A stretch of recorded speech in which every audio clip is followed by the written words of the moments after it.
If we look at number 2, we've got solid mercury 2 oxide decomposes to form mercury and oxygen. Okay, so I got to see what's being, or what is reacting, what is being produced. Now in this case, since it says this decomposes to form, this tells you that this guy is doing something to form something else.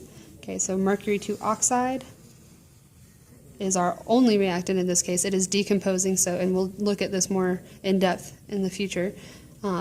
So we've got one thing that is decomposing into numerous things. So we get mercury and oxygen as products. Okay.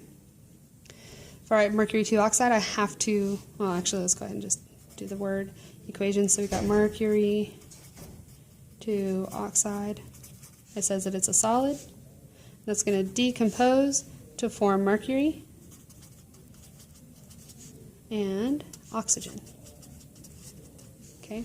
I need to ask myself, since no states were given, what are these two like at room temperature? We know mercury is the only metal that is a liquid at room temperature, and oxygen is a gas at room temperature.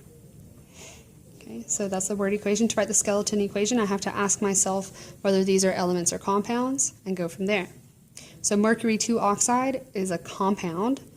It is an ionic compound. It starts with a metal, that gives it away. It also has Roman numerals, which gives it away as well.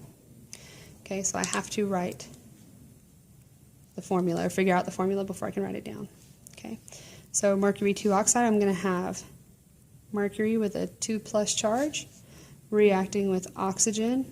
Oxygen has a 2- charge because it's in group 16. If I swap and drop, I get Hg2O2. Okay, but that reduces to HgO. Okay, if I have HgO, I get to write that right here. Mercury 2 oxide, it is a solid that's going to decompose or produce mercury, which is a liquid. Okay, mercury is just an element, and since it's not one of my diatomics, I just write the symbol.